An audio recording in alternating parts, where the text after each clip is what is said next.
नमस्कार दोस्तों, Hindi university channel पर आपका स्वागत, अभिनंदन। आज मैं लेकर आया हूं आपके समक्ष आपके एसआई भर्ती की पूरी तैयारी हिंदी की किस प्रकार कर सकते हैं, हमारे कितने उसमें भाग है, एक बिंदु पर कितना हमको जोर देना है, किस प्रश्न में से किस बिंदु में से कितने प्रश्न पिछली परीक्षाओं में आए हैं, उस प्रश्न को हल किस प्रकार करना है और संपूर्ण तैयारी हम किस प्रकार से कर सकते हैं। कम समय के अंदर अच्छी तैयारी। बहुत सारे विद्यार्थी निराश भी होंगे, मैं जानता हूँ उस व्यवस्था के प्रति।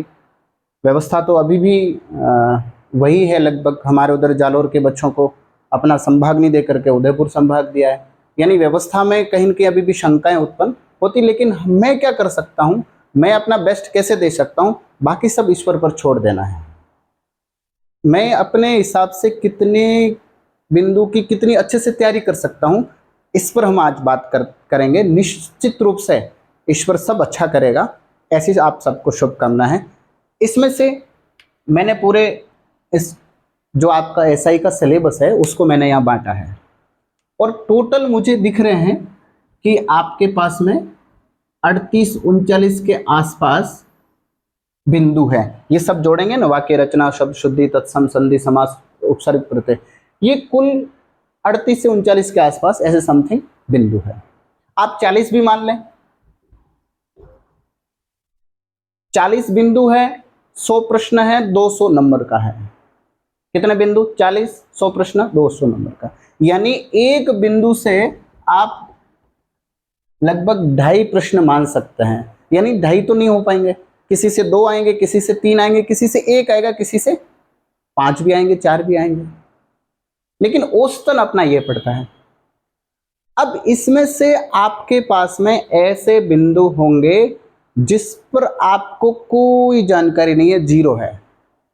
कुछ बिंदु ऐसे होंगे जिस पर आपकी पूरी कमांड है, और ऐसा कोई कहता है, चाहे टीचर हो, चाहे मैं हूं, चाहे पढ़ाने वाला या पढ़ने वाला, कि मुझे इन सब बिंदु पर पूरी एकदम कमांड है, तो उस पर विश्वास मत कीजिएगा। मुझे भी नहीं है। मैं भी अगर आज पेपर देता हूं तो मैं लगभग इसका 85 से 90 के आसपास कर पाऊंगा, अगर तैयारी करके करूंगा।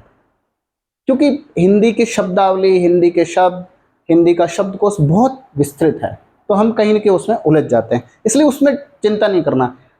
अब आपके पास में इस पूरे सिलेबस के अंदर आपका सबसे बेस्ट पॉइंट और सबसे वीक पॉइंट क्या है, ये दोनों आपको जानकारी होनी चाहिए। अधिकतम विद्यार्थी प्रशासनिक शब्द को कम याद कर देते, छोड़ देते हैं। सर इंग्लिश का है, नहीं याद हो पाता है, लेकिन वो सरल ही आता है, कोई ज़्यादा हार्ड नहीं आता। तो एक आपका ये वीक पॉइंट इस समय हो सकता है, पर आप परीक्षा में इसको अच्छा कर सकते हैं, जो सबसे ज़्यादा नंबर ला सकता है। दूसरा, आप सबको पेपर का एनालिसिस करना चाहिए। मैं भी पेपर का एनालिसिस डालूंगा कि किस बिंदु में से कितने क्वेश्चन आ रहे हैं। जैसे इस शब्द रचना का पहला बिंदु है, मुझे लगता है कि इनमें से कम आपके 16 से 17 क्वेश्चन पुटअप होने चाहिए। संधि में से 3-4 क्वेश्चन, समास में से, उपसर्ग में से, प्रत्यय में से। ये बहुत बड़ा पॉइंट है। इसमें विद्यार्थी अमूमन उपसर्ग प्रत्यय फिर भी ठीक समझ में आ जाए, संधि समास में कहीं न कहीं उलझ जाता है। तो इनमें से प्रश्न 4 से 5, 3, 2, 4, 5, 6, एक बिंदु से एक प्रश्न आ सकते हैं। तो आपको इसको बहुत महत्वपूर्ण रूप से, आपको अगर आता भी है संधि, बहुत अच्छी आती है, फिर भी सर्वाधिक अभ्यास संधि और समास पर आपको करना है। ये ऐसे पॉइंट है जो आपको, कहते हैं ना कि पावर प्ले मैच जिता नहीं सकता, लेकिन पावर प्ले मैच हरा सकता है। इस बात का ध्यान रखिए। आप इसको में से आ करके नंबर आ जाएगा, ये कोई आवश्यक नहीं है, लेकिन ये आपको नहीं आया तो बाकी सब भी आ गया तो आप कुछ नहीं कर पाएंगे।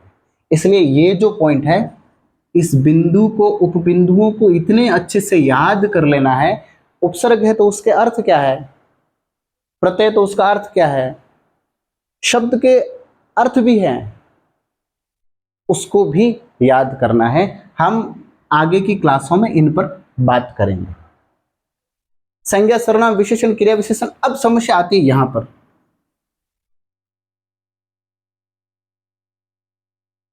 अवयव में से ये अपने आप में एक पार्ट है। संबंध बोधक भी अपने आप पार्ट है, विस्मयादि बोधक। आपको 3 ही दिए हैं, और भी है इसके पार्ट, लेकिन आपको 3 दिए हैं, तो कम से कम 2-2 प्रश्न, कम से कम 2-2 प्रश्न इसमें से बनेंगे। क्रिया का 2 प्रश्न मान लिया, विशेषण 2, इसके 2, इसके 2। तो ये पार्ट भी, लेकिन ये आपको कहीं न कहीं सरल लगता है, लेकिन थोड़ा ये ध्यान रखना है, संज्ञा में जातिवाचक संज्ञा से भाववाचक संज्ञा, भाववाचक से व्यक्तिवाचक संज्ञा, इस प्रकार ये बदलाव है ना, ये आपको कहीं न कहीं कंफ्यूज करेगा। तो ये आपको सरल लगता है, लेकिन थोड़ा सा इस पर भी ध्यान देना है। ये जो 2 पॉइंट है आपके संज्ञा सर्वनाम वाले, इस पर ये और ये दोनों आपको इतना कॉन्फिडेंस दे सकते हैं, इतनी ताकत दे सकते हैं कि बाकी वाले आपके लिए बहुत सरल लग जाएंगे। तत्सम एकादा क्वेश्चन, अतत्सम आ सकता है, नहीं भी, तद्भव एक क्वेश्चन, देशज का एक क्वेश्चन, विदेशज का एक क्वेश्चन, इसमें भी है, लेकिन इसका थोड़ा सा वेटेज कम रहेगा, बशर्ते इन दोनों से, इन दोनों में से ये जो पहला शब्द रचना का पॉइंट और इसका दूसरा जो सब पॉइंट है, इनमें से कम 30 प्रश्न के आसपास पुटअप होने की पूरी संभावना है, और होंगे, और विद्यार्थी इनको सबसे सरल मानता है, और कहीं न कहीं वहां गच्चा खा जाता है। कहीं शब्द के नीचे नुक्ता नहीं लगा होता है, कहीं लगा होता है, कहीं है नहीं, जैसे जगत और जगत, एक के नीचे हलंत है, एक में नहीं है, क्या फर्क है, तो वो इसमें कहीं न कहीं वो समस्या आ जाती है, जो संधि में अमूमन आती है। पर्यायवाची शब्द, विलोम शब्द, सार्थक शब्द, समश्रुत, समानार्थी, उपयुक्त शब्द चयन और संबंधवाची, ये क्या है? पर्यायवाची, अमूमन पर्यायवाची के अंदर समानार्थी शब्द भी घुस जाते हैं। अब वो समानार्थी उसका नहीं है, इसको हमको पूरी जानकारी रखनी है। पर्यायवाची सरल है, लेकिन आप समानार्थी शब्दों के अंदर जाएंगे तब ये थोड़ा सा इसको ध्यान रखना है।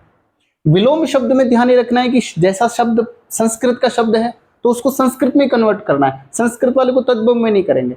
तद्भव शब्द दिया, उसका फिर उत्तर तद्भव में ही होगा, उसका संस्कृत में नहीं देना है। विदेशज, देशज, जो जैसा शब्द है उसका विलोम शब्द उसी के अनुसार ही होगा। समश्रुत शब्द, उसको हम जैसा शब्द सुन रहे हैं हम वैसा ही है क्या, या जैसा नहीं है, जैसा नहीं सुन पा रहे हैं उसके अलावा भी हमको उसकी ध्वनि आवाज आ रही है, सुनने में एक जैसा दिखाई देता है लेकिन उसके अर्थ अलग अलग है।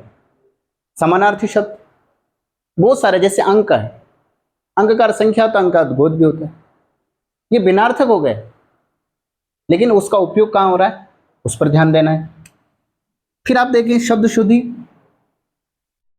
कहीं परसर्ग लगा है कि नहीं लगा है, उसमें लिंग कौन सा है, वचन कौन सा है, पुरुष, काल, वृत्ति और पक्षवाक्य, ये सबसे कम वेटेज का मुझे लगता है कि ये पॉइंट है, सब पॉइंट सबसे कम वेटेज, 7-8 इसके क्वेश्चन आ सकते हैं, सबसे कम वेटेज वाला। वाक्य रचना, वाक्य शुद्धि, वाक्य शुद्धि के अंदर हमको 4 में ही बहुत एक जैसा लगता है, लेकिन वाक्य शुद्धि को समझने के लिए आपको उसके साथ साथ शब्द शुद्धि का भी ध्यान रखना है। कहीं की शब्द अशुद्ध दे दिया जाएगा, कहीं कहीं लिंग अशुद्ध दे दिया जाएगा, कहीं वचन अशुद्ध दे दिया जाएगा, कहीं पर वाक्य की संरचना अलग दे दी जाएगी, कहीं पर वाक्य का उद्देश्य और विधेय को अलग अलग कर दिया जाएगा। सभी जो उसके नियम है उन सब का ध्यान रखेंगे तो ये आपको थोड़ा सा ध्यान रखने पर 2-3 क्वेश्चन इसके प्रश्न आते हैं, उसमें आप सफल हो सकते हैं। विराम चिन्ह कुल 14-15 के आसपास है, ये आप अच्छे से पढ़ लो, आपका सबसे सरल ये है। और कौन सा कहां लगाना है, ये चीज यहां भी आ सकती है वाक्य शुद्धि के अंदर, कहां विराम चिन्ह लगा कहां नहीं लगा। सबसे सरल मैं मानता हूं कि आपका यह है, 14-15 विराम चिन्ह है, आप उसको याद कर सकते हैं अच्छे से। कई तो आप उपयोग में ला सकते हैं, लेकिन उसका हिंदी में नाम नहीं पता है, कॉमा, फुल स्टॉप, ये इंग्लिश में याद है पर है क्या, उसको हिंदी में अच्छे से याद करेंगे तो हो जाएगा। सर्वाधिक रूप से हम कभी कभी बोलते भी हैं घरों में आसपास में, लेकिन उसके सही सटीक अर्थ याद में नहीं होते हैं तो फिर हमको समस्या होती है। इसके कम से कम 4 से 5 प्रश्न इसके, और 2 प्रश्न, 2 या 3 भी आ सकते हैं। कोई हिंदी शब्द पूछ लिया, उसका अंग्रेजी क्या हो सकता है, अंग्रेजी है उसका हिंदी क्या हो सकता है, इसके प्रश्न आ सकते हैं। अब आपको क्या करना है, घबरा जाते हैं हम कि सर इतना सिलेबस हम नहीं कर पाते हैं, और ये सबके साथ समस्या, आपके साथ नहीं है, लेकिन ओवर थिंकिंग में हम उसको छोड़ देते हैं। इसमें से आपको ऐसा टॉपिक तय करना है कि ये मेरे लिए इसमें से बहुत सरल है, इसको मैं अच्छे से कर सकता हूं। जिसको आप अच्छे से कर सकते हैं उसको 100% दीजिए, 100%। ये मेरा गलत नहीं होगा, कुछ भी करो नहीं होगा। उसको कितना रट सकते हैं, याद कर सकते हैं, कैसे कर सकते हैं, वो आप पर डिपेंड करता है। पर जो सरल है, आपको अच्छे से आ रहा है, उसमें से प्रश्न गलत होता है तो दुख होता है। वो दुख आपको नहीं हो, इसलिए पहले से उसको इनमें से अलग कर दो कि ये मेरे लिए सरल है। कुछ ऐसे हैं जो मीडियम है आपके लिए, इसमें एक प्रश्न सही होता है, एक गलत भी हो जाता है। सबसे ज्यादा फोकस उस पर करना है। जो फोकस करेंगे, आप उसको गंभीरता से पढ़ेंगे, तो मैं मानता हूं कि ये जो इधर इधर होने वाले प्रश्न उत्तर है वो इधर आ जाएंगे। 100% वालों को तो भूलना नहीं है, लेकिन इधर जो कमजोर है कि एक सही होता है एक गलत होता है, उस दोनों को मैं सही कैसे कर सकता हूं, इस बात का आपको पूरा ध्यान रखना है। इस पर आप कर लेंगे तो बाकी यहां कम बचेंगे, जो आपको नहीं आ रहे हैं वो बहुत कम बचेंगे, क्योंकि कोई ना कोई पॉइंट ऐसा है जो आ सकता है। जैसे वृत्ति, पक्ष, वाचे। वाचे फिर भी मैंने पढ़ा, वृत्ति पक्ष पे मुझे ज्यादा जानकारी नहीं, आपको भी नहीं, या पढ़े होंगे मुझे नहीं पता। ये छूट गए तो भी इसमें से एक एक आधा क्वेश्चन आना है, ज्यादा नहीं आना है। फिर शेष रहे कि पूरे में से ऐसे कितने हैं उपबिंदु जिस पर मुझे कुछ नहीं आता। स्वीकार करना बहुत आवश्यक है। नहीं आता, नहीं आता साहब, मैं कह रहा हूं इसमें से आज मुझे दे दिया, जब मुझे सभी के उत्तर नहीं आएंगे, कोई आवश्यक नहीं है आना, लेकिन 100% मेरे कौन से हैं, मेरे आधे 60%, 70% कौन से हैं, और मेरे 0% कौन से, ये आपको जानकारी होनी आवश्यक है। और जिस दिन जानकारी होगी, मैं 100% कह सकता हूं कि आप 90 से 100 तक जा सकते हैं। इतना ये कठिन नहीं है, लेकिन हम पढ़ते जाते हैं, हमको पता ही नहीं कौन सा याद है कौन सा नहीं है। आपको ये चीज याद हो गई, उस दिन ये आपको सिलेबस बहुत सरल लगेगा।